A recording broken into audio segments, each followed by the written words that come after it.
The last time we spoke with Arden Zwelling and Ben Nicholson-Smith in this space was about a week ago when I asked the guys who they thought would be perhaps an under-the-radar target for the Blue Jays this offseason. Ben, you went with Jay Happ, and a couple of days later, John Morosi reported there was some interest from the Blue Jays in the left-hander. So let's explore that a little bit more. And I know there's a portion of the fan base that doesn't think bringing Happ back for a third time makes a lot of sense with where the Jays are in their building process. But on a one-year deal, do you think the Jays would have a strong level of interest in Jay Happ?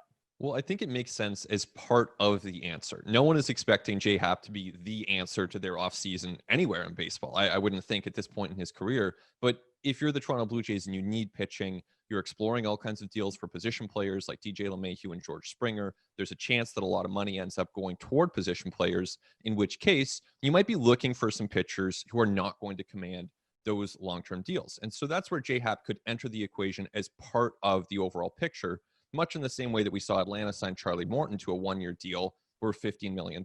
It's not necessarily going to be the be-all, end-all for Atlanta. He is just part of a bigger picture, and that's likely what Jay Happ is going to be wherever he signs up and ends up this offseason.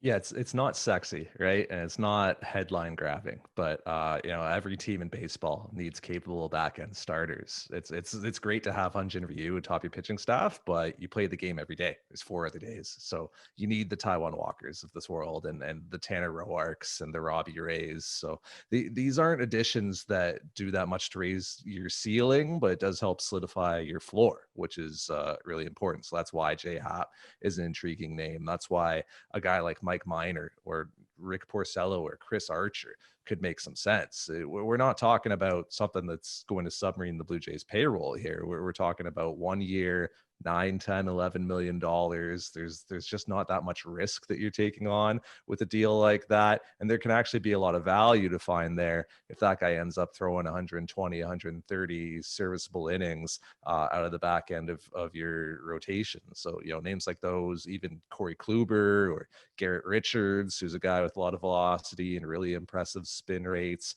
These are pitchers that the Blue Jays ought to be engaging with. And I would actually expect that they will sign someone from that back-end starter market.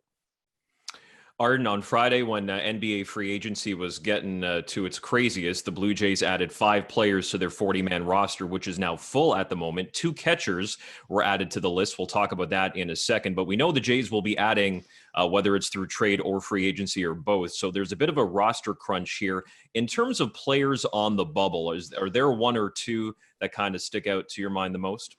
Yeah, you could look at Travis Shaw potentially being non-tendered. That would open up a spot. And there's a few individuals who could be DFA'd, whether it's Derek Fisher, even a Jonathan Davis or a Jacob Waguespack, even a Reese McGuire. There are options for the Blue Jays if they really need to get somebody off of that 40-man roster. But, what this sort of indicates to me, the fact that the Blue Jays put 5 players on, 5 young players, and protected as many as they did, is that they expect this to be an active Rule 5 draft. And then there's reason to believe that's going to be the case. Plenty of clubs are looking to trim payroll, and a great way to do that is by rostering young players who only earn the major league minimum.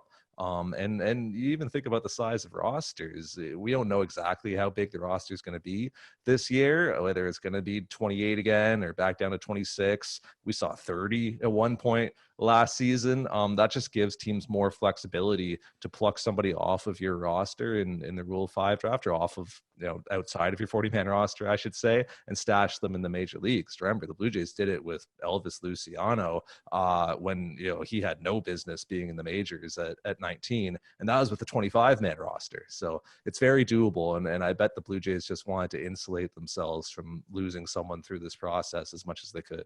And it's interesting because it does set up more moves. I mean, they're going to have to cut players from this roster. As Arden said, I mean, you look at Travis Shaw, I think he'll be non-tendered. Derek Fisher, I think, is someone who will have a hard time staying on the roster this entire season. You just look at the way, defensively speaking, he finished the year, and it was really tough to watch. So you have to think that Fisher is on the cusp as things stand right now. And Reese McGuire, too, I think it's a good point, as Arden mentioned, that right now the Blue Jays have 5 catchers on the 40-man roster. Reese McGuire is one of them, and he doesn't have any options left. So going into next season, the Blue Jays are going to be in a position where if they are going to keep Reese McGuire, he has to be on the team. Now, that's fine if he's playing well. But if he's not, then that's someone that they can cut. And by extension, that means that his value to the organization and his value as a trade chip is a lot lower than it would have been a couple of years ago. Ben, you mentioned non-tenders, and the deadline is next Wednesday, December the 2nd at 8 p.m. And, Kevin Gausman and Taijuan Walker were a couple of pitchers who were non-tendered back in 2019. We saw over 50 players non-tendered last year. The number of non-tendered players has climbed over the last 2-3 years. And with the, the financial losses that some teams took in 2020 and the uncertainty in 2021, you do get the feeling that number will increase. And we could have a pretty busy week ahead of us here in terms of non-tenders. Yeah, I think it'll be very busy. We've already seen some of the early moves along these lines, with Hunter Renfroe essentially being cut by the Rays as an early non-tender. You look back over the years, there are so many players who get non-tendered and go on to have great careers. I mean, you think about Edwin Encarnacion, someone with 400 career home runs. He was non-tendered.